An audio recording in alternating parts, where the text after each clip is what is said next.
শত বছরের ঐতিহ্য আর ধর্মীয় বিশ্বাসকে ধারণ করে বরিশালে উদযাপিত হচ্ছে হিন্দু ধর্মাবলম্বীদের অন্যতম প্রধান উৎসব রথযাত্রা। পূজা অর্চনা, ভক্তদের ঢল এবং রথ টানার মধ্য দিয়ে আনন্দমুখর পরিবেশ বিরাজ করছে বরিশালে। চলুন দেখে নেওয়া যাক আজকে বরিশালের রথযাত্রার চিত্র। রথযাত্রাকে ঘিরে শুধু পূজা অর্চনাই নয়, ভক্তদের আনন্দ উচ্ছ্বাসও চোখে পড়ার মতো। কীর্তনের তালে তালে নৃত্য, শঙ্খধ্বনি ও জয় জগন্নাথ ধ্বনিতে মুখর হয়ে উঠেছে পুরো নগরবাসী। ছোট বড় সব বয়সের মানুষ স্বতঃস্ফূর্তভাবে অংশ নিচ্ছেন এই ধর্মীয় উৎসবে। কেউ রথ টানছেন, কেউ প্রার্থনামগ্ন, আবার কেউ সেবামূলক কাজে ভক্তদের মাঝে পানি ও শরবত বিতরণ করছেন। সব মিলিয়ে ভক্তি, আনন্দ আর সম্প্রীতির এক অনন্য মিলন মেলায় পরিণত হয়েছে বরিশালের এই রথযাত্রা উৎসব। ধর্মীয় ভাবগম্ভীর্যের পাশাপাশি মানুষের স্বতঃস্ফূর্ত অংশগ্রহণ উৎসবটিকে দিয়েছে ভিন্ন মাত্রা। রথযাত্রা উৎসবে অংশগ্রহণকারীরা বলেন এই উৎসব তাদের কাছে বিশেষ একটা দিন।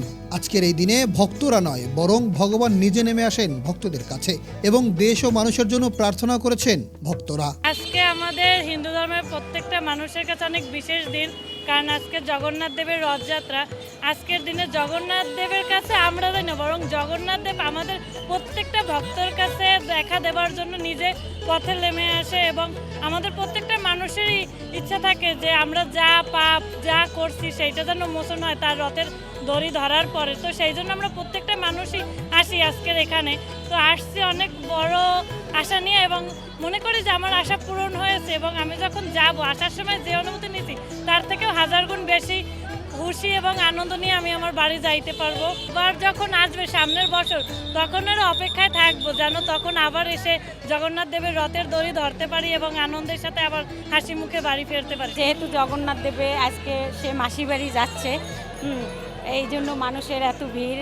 আমরা তার কাছে প্রার্থনা করি সকল পৃথিবীর সকল মানুষ যেন ভালো থাকে, সুস্থ থাকে, শান্তিতে থাকে। পরের বছর যেন আমরা পরিবারের সকলকে নিয়ে আমরা যেন আবার অংশগ্রহণ করতে পারি, এই প্রার্থনা করছি।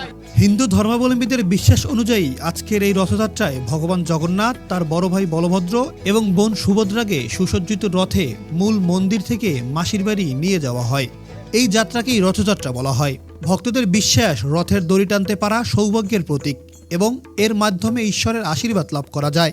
তাই প্রতি বছর হাজার হাজার ভক্ত এই উৎসবে অংশ নেন। জয়চন্দ্র শীল, BSS নিউজ, বরিশাল।